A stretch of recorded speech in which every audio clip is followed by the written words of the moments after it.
宋爷爷从福宝后面悄悄出现，吓了福宝一大跳，手里的竹子都被吓掉了。好在咱福宝心大，不仅没有生气，一会儿的功夫便睡着了。而宋爷爷趁着福宝睡觉的功夫，悄悄过来偷拍福宝，顺便还来了张合照。福宝这可爱的样子，任谁来了也抵抗不了呀。一会宋爷爷为了表达歉意，给福宝送来了一个亲手编织的花环。福宝戴上花环后，本以为会是小公主的模样，但拿着竹子的样子怎么有点像孙悟空？可能宋爷爷在旁边念起了紧箍咒，福宝头上有些不舒服，给花环摇了下来。当宋爷爷在给福宝戴的时候，福宝明显有了反抗的情绪，生怕戴上后宋爷爷在念紧箍咒。没成想，本来好好的道歉，结果又给福宝得罪了。福宝拿着竹子坐在了一旁，一直看着宋爷爷，怕宋爷爷再给自己悄悄戴上花环。宋爷爷看福宝现在有些心烦，只好先离开。但没过一会儿，宋爷爷又回来了，还给福宝带了好吃的窝头。趁福宝吃窝头时，这才将花环戴在了福宝的头上。但福宝一低头又掉了下来。不过在宋爷爷几次折腾下，福宝好像明白了宋爷爷的意思，毕竟拿人手短，吃人嘴软，手里还拿着宋爷爷的窝头。福宝选择了乖乖配合，但当手里窝头吃没的那一刻，福宝脾气又上来了，又开始想给花环拆下来，心想我才不要带这种娇滴滴的东西。最终宋爷爷先选择了妥协，放弃了挣扎，拿着花环离开了。福宝昨天被爷爷一句自己比爸爸吃的还多，今天早上来了就开始运动，第一项便是伸展运动。只见小福宝双手抱住树桩，双脚开始乱挥，小腿蹬得不知所措，这算是运动前的拉伸。第二项运动是仰卧起坐，不做不知道，一做真是吓一跳。你看小福宝后背和屁股上这一堆肉，就好像建起来的千层波浪。做完运动后，小福宝就像个打胜仗的将军，赶忙爬上了树桩，只是这姿势不太优雅，差点给自己摔下来。受了惊的福宝打算去吃点东西压压惊，激动的福宝似乎是看到了什么东西，用滑滑梯式下楼，急匆匆地向小木床跑去。原来是爷爷趁福宝玩耍时，给福宝送来了一个硕大的雪竹。福宝刚搁树上看到时，嘴角就开始流口水。福宝浅尝一口后，嘴角微微翘起，看表情就知道这个竹笋深合福宝胃口。小福宝两只小手抱住竹竿，福宝调整了个舒服的姿势，张起大口就对着竹子咬了下去。福宝是懂美食的，咬了一口竹笋后，又来了一口底部的胡萝卜。清甜的胡萝卜可以稀释竹笋的青涩，胡萝卜的美味，福宝不舍得一口吃完，全放进嘴里后，福宝也是小小的咬一块，细嚼慢咽的品尝胡萝卜的美味。胡萝卜吃起来，福宝渐渐忘了身旁的竹笋，直到胡萝卜全部吃完，福宝才想起还有竹笋没吃。因为竹笋是季节性的东西，两个爷爷想让福宝多品尝一些，所以福宝现在几乎是餐餐都有。看福宝大口咀嚼的样子，时不时嘴角还挂起微笑，不仅是满足竹笋的美味，还透露着福宝生活的幸福。宋护卫今天为福宝整来了一颗史诗级的笋子，而福宝这时正在室内园区睡觉，不过听到宋爷爷的喊声后，很快便醒了过来，在树上慵懒地舒展了一下身体后，又来到树干前蹭了蹭痒，之后又来到草丛解决了一下熊的生理问题，一切都释放完毕了后，才开开心心的来到了室外。看着小床上的窝头，福宝就开心。对于福宝来说，窝头吃再多都吃不够。而此时园区里来了两位不速之客，其中一位不仅偷喝福宝的水，走之前还在里面泡了个澡。而福宝并没有发现这两位不速之客，他正坐在树上观看他的游客。看来观光是相互的，游客们不仅每天来看福宝，福宝每天也可以看不同的游客。没一会儿的功夫，福宝便爬到了树梢上，开始了一天的瑜伽训练。而此时的宋爷爷则在下面默默地剥起了竹笋，眼看福宝没有想下来的意思，便将竹笋放在小木床上离开了。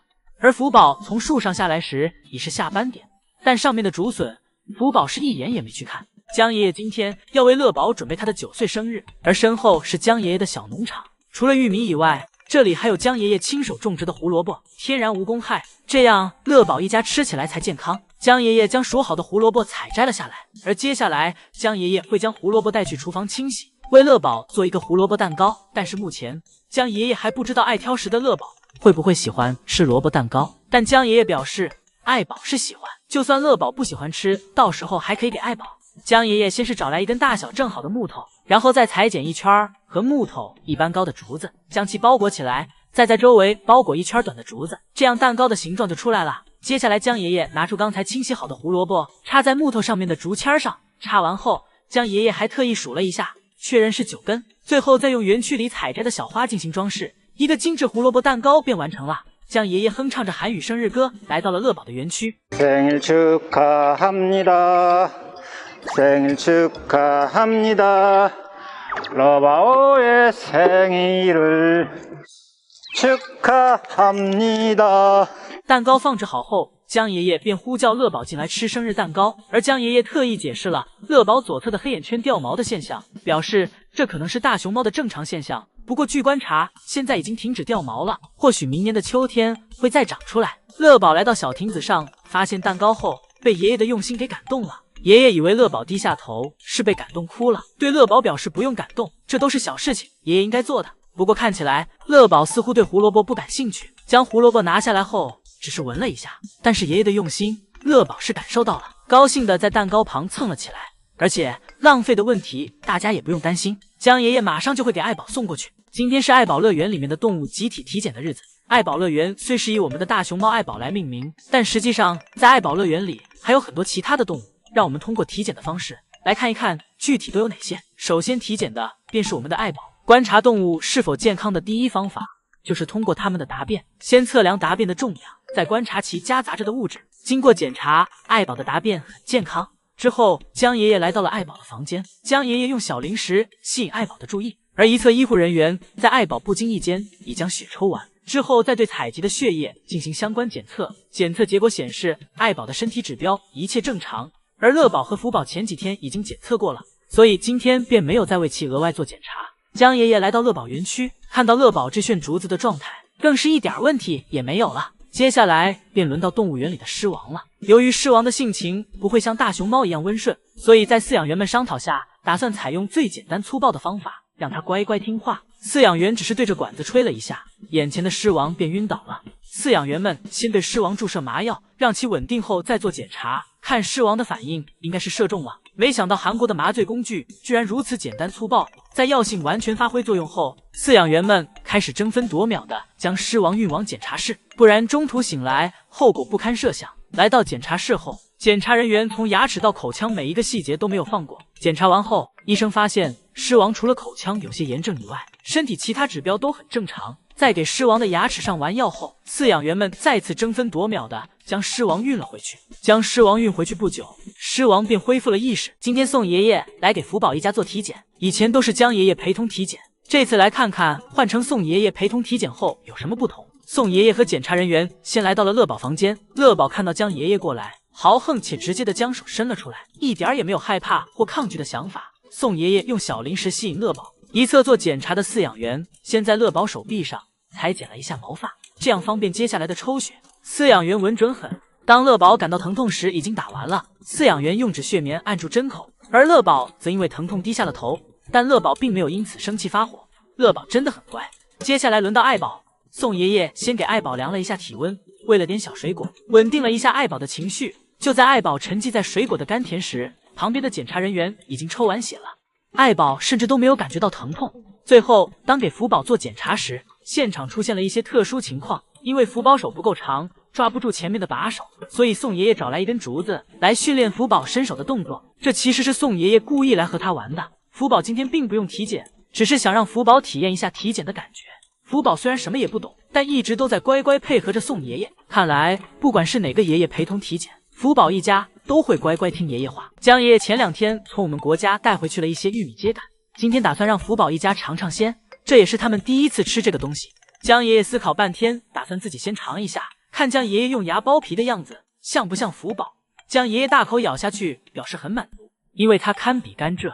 此时江爷爷已经迫不及待的想分享给福宝一家了。江爷爷先来到爱宝房间，害怕爱宝不敢吃，江爷爷先当着爱宝的面给他演示了一下，表示这个是可以吃的。爱宝拿过去后，先是小心翼翼的闻了闻，发现气味和竹子略有不同，但出于对爷爷的100%信任，爱宝还是决定品尝一下。这画风突然变成了父女俩一起吃早餐，江爷爷一口爱宝一口。爱宝对于这个玉米秸秆表示很满意，因为连皮嚼起来都是甜的。爱宝吃完后，江爷爷来到了乐宝房间，乐宝接过去都没有犹豫，直接大口大口的吃了起来。江爷爷表示没想到乐宝作为挑食的代表居然能够接受玉米秸秆，江爷爷表示很开心。最后江爷爷来到福宝房间，福宝这时并没有对玉米秸秆所吸引，而是更想和江爷爷玩，一个劲儿的往江爷爷的怀里躺。江爷爷只好放弃让福宝品尝，陪福宝玩了起来。今天江爷爷又收到游客们送给福宝的礼物了。早上江爷爷上班时遇到了一位福宝的粉丝，送给了福宝一个熊猫玩具。江爷爷打算将粉丝的心意带给福宝，在下班前拿给他。想知道福宝在看到粉丝送给他的礼物后会高兴成什么样，出现什么样的表情。江爷爷带着玩偶来到园区，看到福宝在百无聊赖地思考他的猫生，也不知道他想到了什么。直到爷爷走到他身边发出声响之后，才发觉爷爷见他无精打采的样子，所以轻轻地揉了揉他的小耳朵，并抓住他的小手，把他抱了起来，放在下面的平台上。而直到现在，福宝仍然处在半梦半醒之间，眼神中依然透露出些许迷离以及茫然，有点呆头呆脑的感觉。平时他和爷爷的感情很好，看到爷爷在他身旁坐下之后，就想爬到他的身上撒娇。这时候爷爷拿过那个和他小时候一模一样的玩偶，一把塞在他的怀中。福宝这才发觉这个和他长得十分相像的玩偶很有趣，而且越看越喜欢，所以紧紧地将他抱住，已经不愿意撒手了。哪怕爷爷后来把玩偶放到地上，福宝的注意力也随着玩偶而转移，伸出爪子不断地触碰它，并躺在爷爷怀里慵懒地翻身。和爷爷在一起的时光总是那么的快乐，可是即便非常欢乐，他们依然免不了暂时分离，因为爷爷要下班回家了。在下班前，爷爷告诉福宝，他的妈妈已经回家了，让他赶快回去找自己的妈妈。但是福宝不依不饶，依然赖在爷爷怀里，不愿起来。但没办法，这是爷爷的工作，到时间他就要下班回家，让同事替他照顾福宝。爷爷还告诉他，明天自己还会来照顾他，陪他一起玩耍，然后带着福宝来到平台的边缘，希望他能够自己回家。但是福宝的态度明显在和他说不行，他不愿意就此和爷爷分开。眼看着福宝在那里耍赖皮，爷爷没有办法，只好把他扶正坐好，然后从后面把他抱起，打算抱着送他回家。这已经不是第一次用这种方式送福宝回家了。以前福宝小的时候还没有问题，但是现在福宝越长越大，也越来越胖，爷爷抱他明显越来越吃力。走了一段路之后，他脸都涨红了。没办法，福宝不愿意自己回家，只能把他抱回家。爷爷一面抱着福宝，一面数落他，现在长这么大了，还要人抱回家，害不害羞？福宝明显已经懂得什么是害羞，所以不断的摆手，不让摄像师拍自己的糗样。来到福宝家门口之后，爷爷把他放了下来，拖着他的小爪子把他带回家，顺便还让他坐了一次滑梯。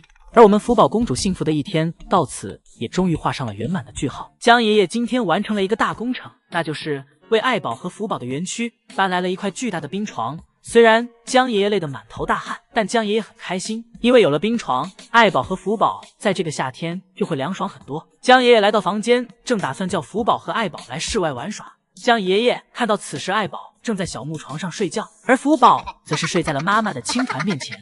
母女俩睡醒后来到了室内园区，此时爱宝正坐在小木床上吃竹笋，而福宝凑上前也想要吃，爱宝用脚阻挡福宝在吃的面前。母女什么的并不是很重要，福宝可怜楚楚的求妈妈给自己吃一口。福宝看到自己妈妈这般无情，便爬到了木床上自己拿，但福宝觉得妈妈手里的好吃，想抢夺失败后，福宝自己跑到了一边去玩，误打误撞遇到了爷爷刚搬来的冰床。这是福宝第一次接触冰床，福宝对冰床很是好奇，心想这个世界上怎么还有这么大且凉爽的东西。福宝在冰床上蹭来蹭去，不一会儿冰床就变黑了。爱宝这时吃完竹子走了过来，而爱宝上次见冰床已经是2年前了，因为福宝出生后，爱宝一直都在家照顾福宝，没有再来园区。爱宝坐在久违的冰床上，享受着它带来的凉爽。福宝看到妈妈来到冰床上后，自己又想玩了。福宝躺在冰床上，展示着他那妖娆的身姿，一不小心摔下了冰床，立马就变成了小黑熊。爱宝看到福宝这个样子后，都不想和福宝亲近了。看福宝坐在金黄的翅膀前，像不像一个小天使？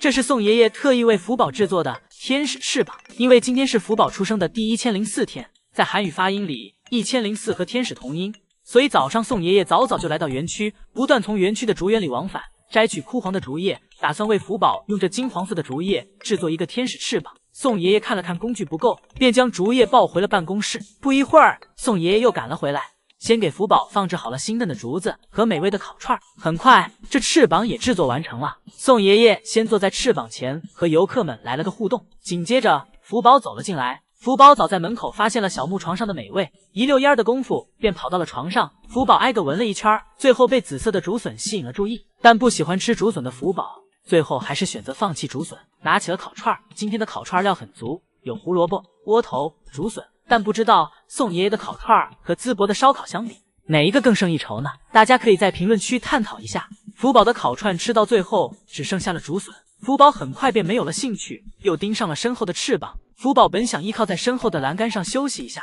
没想到将翅膀给弄歪了。最后，福宝将掉落在自己肚子上和小木床上的残渣吃掉，但结果福宝因为吃得太撑，趴在小木床上就地方便了起来。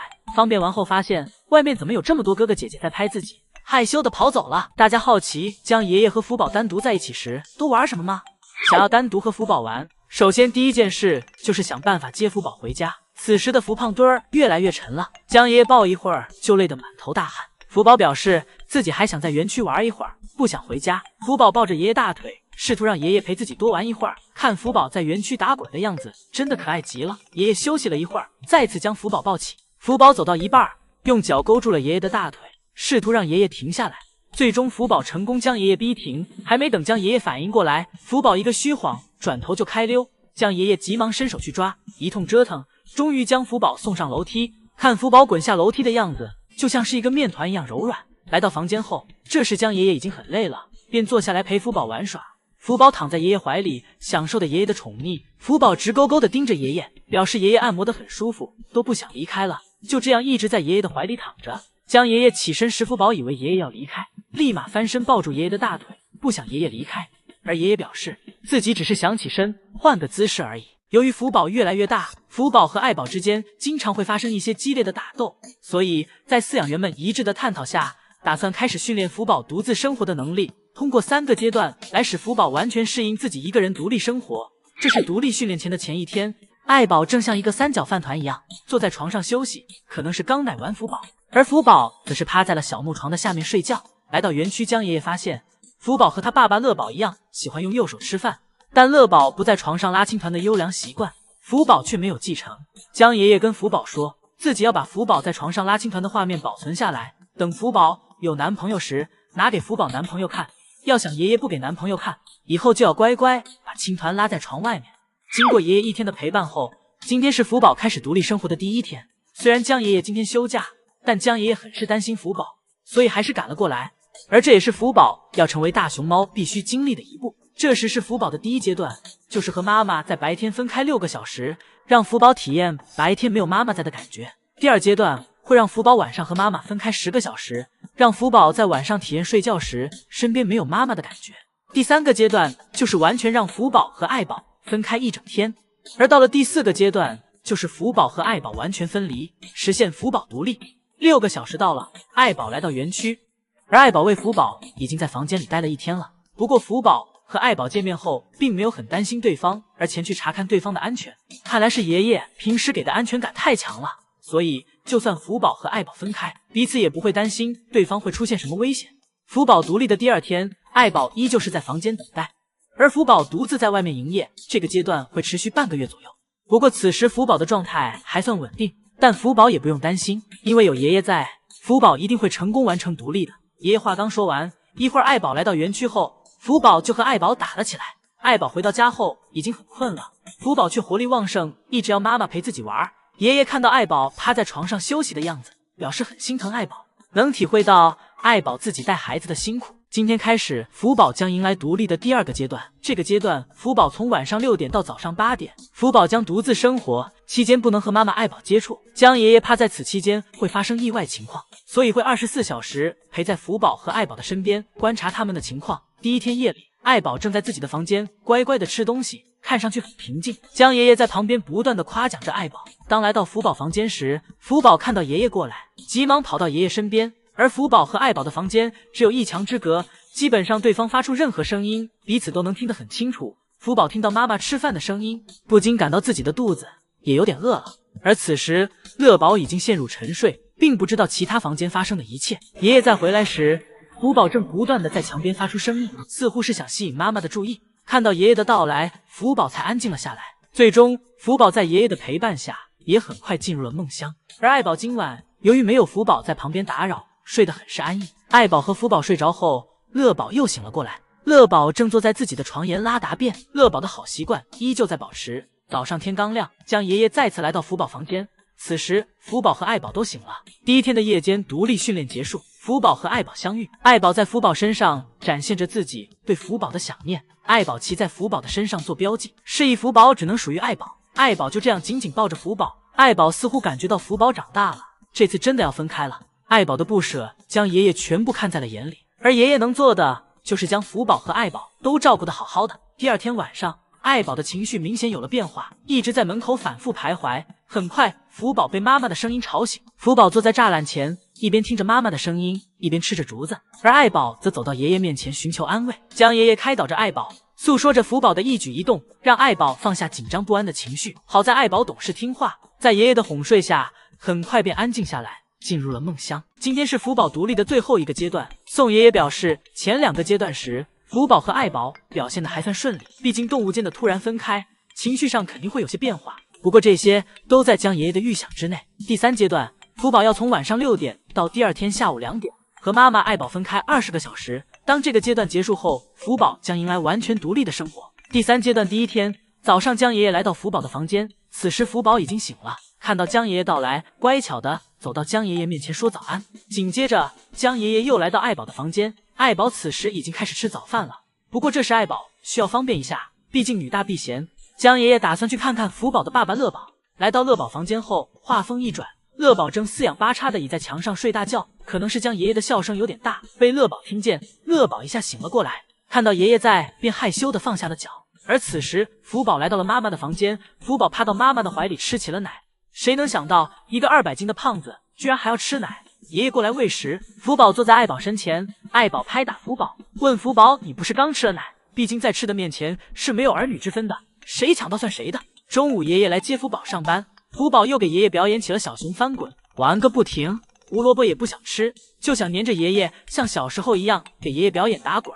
爷爷帮福宝按摩，福宝就往后倒，想躺在爷爷怀里，看到爷爷要走，又立马起身去追。看来第3阶段的独立对福宝来说没有什么不适，福宝适应的很快。来到园区后，福宝自己到处摸索，最后在自己的小木床上发现了竹子，看到竹子后便乖乖的坐在小木床上吃了起来。江爷爷走近问福宝感觉如何，福宝答非所问，表示今天的胡萝卜不错。目前看来，福宝和爱宝在爷爷帮助下很快便可以实现彼此独立。宋爷爷每天想的都是今天编个什么理由给福宝送礼物呢？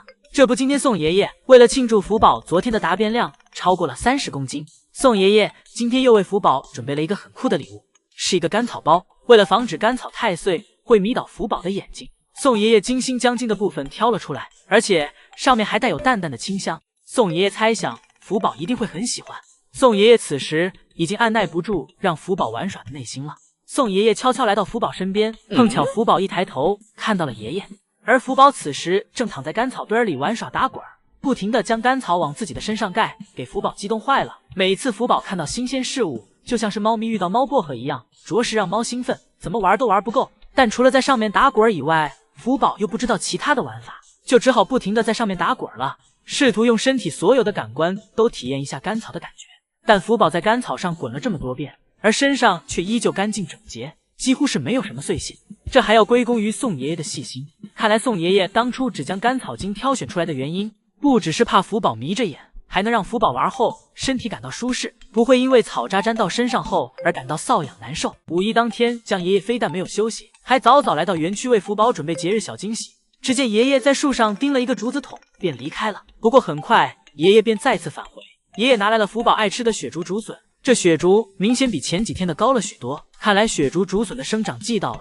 接下来的几天，福宝有口福了。江爷爷放置好雪竹后，还细心的在胡萝卜下面放了几片竹叶，防止胡萝卜被弄脏。接下来就是等今天的主角登场了。江爷爷看大门打开半天，福宝还没有出来，便爬进通道口叫福宝。福宝走出门口，一眼就看到了小木床上的竹笋。福宝爬到小木床后，先打量了一番木床上的所有食物，一眼望去还是雪竹竹笋最吸引福宝。福宝仔细的端详了一圈后，口水已经要止不住了，张大嘴对着雪竹笋就是一大口，竹筒里的雪竹一下下去一大半。福宝这小吃货是把江爷爷准备的饭后小甜点当成主食了。对于福宝来说，能坐着绝对不站着，能躺着绝对不坐着，吃饭也是如此，而且坐着时身后还必须要有靠背。福宝舒舒服服的吃完雪竹笋后，又盯上了胡萝卜，胡萝卜有点少，福宝放在嘴里还没嚼几下就没有了。进食完后，福宝撅起屁股，在放有雪竹笋的树上做起了标记。福宝可能以为雪竹笋是从树上长出来的，等明天来的时候，可以闻着自己留下的气味找寻过来。福宝还真是个小机灵鬼，饭也吃了，标记也做了。福宝来到通道门口，想要回家睡觉了，就这样坐在门口静静的等待爷爷开门。但是这才刚上班，爷爷怎么会放福宝回家？福宝心想，既然不能回家睡，那我就爬到树上睡吧。而江爷爷也看出了福宝做标记的意图，所以下午江爷爷又来为福宝添加雪竹竹笋。早上江爷爷在乐宝园区遇到了一个过生日的小朋友，江爷爷特意送了小朋友一朵乐宝园区的幸运草，还让乐宝跟小朋友打了个招呼。这样宠粉的宋爷爷谁不喜欢呢？乐宝发现自己园区有小朋友过生日后，心情变得格外美丽，而且乐宝最近健身的效果极佳，也得到了江爷爷的夸赞，所以上班的心情都是美美的。果不其然，刚上班乐宝就迫不及待地向大家展示身材，摆好造型后还不忘看向镜头。看来乐宝最近的瘦身效果相当不错，已经有型男的感觉了。乐宝今天早上并没有着急干饭，而是先自律一下，完成几组瘦身动作，这样早饭吃的才能问心无愧。只见乐宝先表演一个熊猫摆尾，轻松爬上旁边的小树，这矫健的动作引得游客阵阵欢呼，夸赞声更是此起彼伏。乐宝见状，索性一屁股坐下，静静的欣赏游客们的赞美，听到开心处更是伸出小爪子跟游客们打招呼。接下来乐宝继续燃烧脂肪，把小树当成了健身器材，一会倚靠在树干上开背，一会用坐在树杈上拉伸，这180度劈叉绝对是高难度，动作标准优雅，成为型男指日可待。江爷爷看到乐宝如此努力，赶忙准备好早餐，毕竟吃饱了肚子才有力气减肥。乐宝也是毫不客气，坐在小木床上就开始吃早饭。先吃一口江爷爷准备的窝窝头，一天一个根本吃不腻，掉到腿上的窝窝头也要吃干净，因为江爷爷一直教导乐宝节约粮食。然后乐宝就开始了自助竹子餐。健身过后的乐宝早就饥肠辘辘，抓起一把竹子就往嘴里塞，另一只爪子也不忘做好准备，真是吃着嘴里的看着锅里的。今天是宋爷爷对乐宝的专属疼爱，眼看着夏季即将来临，宋爷爷怕热着乐宝，特意为乐宝准备了尼龙小吊床，保证乐宝可以清凉一下。听到宋爷爷的呼唤，乐宝屁颠屁颠的走了过来。很显然，乐宝还没有看到爷爷准备的小惊喜。在宋爷爷的提醒下，乐宝这才抬起脑袋瓜看了一眼，哇塞，这么漂亮的小吊床！不过乐宝看着小吊床，迟迟不敢迈出脚步，显然是怕自己太有实力，再给宋爷爷准备的小床压坏了。要说宋爷爷是疼爱乐宝的，一眼就看出乐宝的小心思，赶忙说，这吊床足够撑起你胖墩墩的身体。乐宝听宋爷爷这么说，放心的躺了上去，抓起宋爷爷准备的笋子，开始享受熊生。收到礼物的乐宝心情格外美丽，今天的笋子也吃得格外香。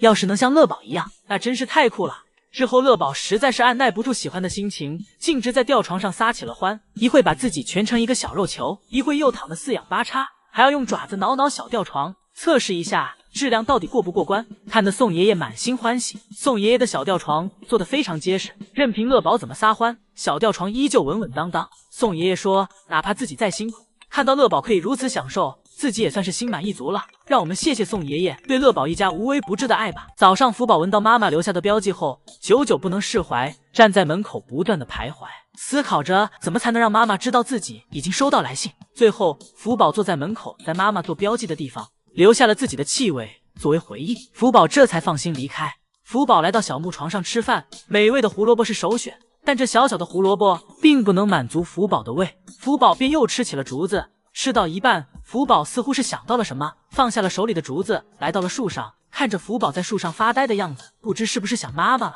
福宝就这样静静地趴在树上，看着窗外的游客妈妈抱着自己的孩子，这让福宝想起了自己的小时候，每天都有妈妈陪着，妈妈去哪，自己都会跟在妈妈后面。江爷爷似乎看出了福宝的情绪很低落，给福宝送来了他最喜欢的雪竹，毕竟吃饱了不想家，爷爷希望福宝吃完雪竹后能开心起来。但这点雪竹没2口福宝就吃完了。福宝为了不让爷爷继续担心，从树上走了下来，但来到小木床上，福宝又闻到了妈妈的气味。看福宝俯下身在木床上蹭来蹭去的样子，就像是小时候在爱宝身边调皮打滚一样。福宝四处找寻着妈妈的气味，并在有妈妈气味的地方都做上了标记。福宝希望明天妈妈上班的时候能知道自己正在想她。五一假期，宋爷爷也没有闲着，而是在为福宝一家准备剩下礼物，真是辛苦我们宋爷爷了。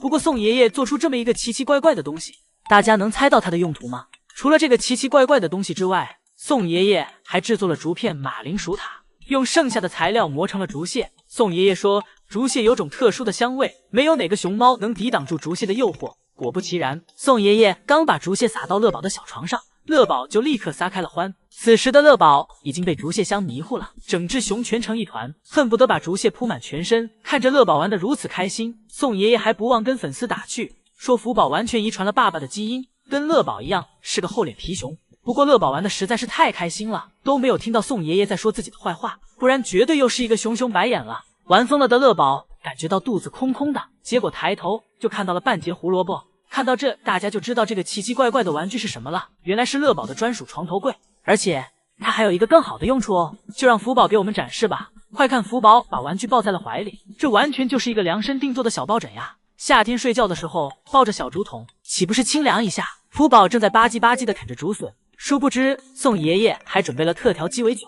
宋爷爷称之为竹叶莫吉托，竹叶莫吉托是把冰块和竹叶冻在一起，可谓是夏日解暑的必备神器。看福宝抱着他的样子，真的是爱不释手。爱宝园区今天下雪了，此时正在室外吃饭的乐宝身体逐渐变白，马上就要成为一只雪熊了。由于外面雪太大，爷爷们今天没有让福宝和爱宝出门营业，但是宋爷爷不想让福宝和爱宝错过这美丽的雪景，便在园区里收集了满满一桶的雪，带回了室内，打算在室内为他们堆一个雪人。很快，宋爷爷便将雪人堆好，放在了爱宝的房间，还在雪人上放置了爱宝爱吃的窝头。爱宝走来，先是盯上了窝头，之后便乖乖坐在雪人前，边吃窝头边欣赏宋爷爷的作品。爱宝窝头吃完，便和雪人玩了起来。先是将雪人竹子做的眼镜吃光，之后又盯上了用竹子做的雪人鼻子，但由于雪人不太结实，爱宝轻轻抚摸了一下，雪人就稀碎了。最后，雪人沦为了爱宝的冰垫，爱宝坐在上面吃起了竹子，不知道是不是屁股底下的雪太凉，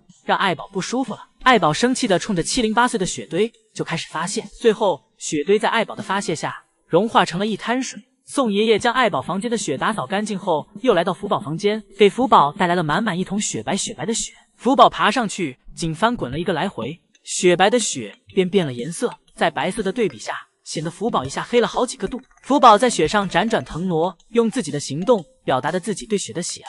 一会儿外面的雪停了，宋爷爷便决定带福宝去室外继续玩耍。